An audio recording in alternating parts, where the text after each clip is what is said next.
Ma'am இந்த ஃபார்மர்ஸோட உங்களுடைய association ஒவ்வொரு ப்ராடக்ட்ஸும் வந்து நீங்கள் வாங்குறது இப்போ இந்த எண்ணெய் ஆகட்டும் இல்லை அரிசி ஆகட்டும் அதுக்கு நீங்கள் தனித்தனியாக அந்த ஃபார்மர்ஸ் சோர்ஸ் பண்ணி நீங்கள் வச்சுருக்கீங்க போய் ப்ராடக்ட் டெஸ்டிங் பண்ணி அதெல்லாம் ப்ரொக்யூர் பண்ணுறேன் ஸோ அந்த ரிலேஷன்ஷிப் வித் ஃபார்மர்ஸ் லைக் எப்படி நீங்கள் ப்ராடக்டை சூஸ் பண்ணுறீங்க how to you test it like authenticity எப்படி வந்து நீங்கள் நேராக போய் பார்த்து பண்ணாலும் அந்த ஆத்தென்டிசிட்டி எப்படி செக் பண்ணுறீங்கன்றதை பற்றி சொல்லுங்கள்.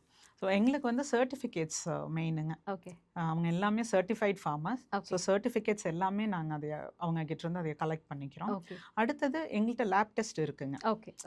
இல்லை ஒரு இந்த லாட் கொஞ்சம் ஒரு மாதிரி இருக்குது அப்படின்னா நாங்கள் லேப் டெஸ்ட் பண்ணிடுறோம். Okay. So that is the key. நாங்கள் குவாலிட்டி மெயின்டைன் பண்ணுறதுக்கு இது ரெண்டும் இல்லாமல் மூணாவது பெரிய விஷயம் உண்மையாக பண்ணணும் அப்படிங்கிற விவசாயம் பெருமக்கள். கண்டிப்பா ஆச்சுங்களா, அவங்களுக்கு ஈடு எதுவுமே கிடையாதுங்க. எங்ககிட்ட 90 இயர்ஸ்ல விவசாயம் பண்ற பெரியவர் இருக்காரு. நேஷனல் அவார்டு வாங்கின ஒரு பெரியவர் இருக்காரு சோப் மேக்கிங்ல. இவங்கெல்லாம் எங்களுக்கு வரோம். இவங்க கிட்ட இருந்து நாங்க டெய்லி ஏதோ ஒன்று கத்துக்கிட்டு இருக்கிறோம். இவங்கெல்லாம் நினைச்சாங்கன்னா அவங்களுடைய ஃபார்முலாவை பல கார்பரேட்டுக்கு பல கோடிக்கு கொடுக்கலாம்.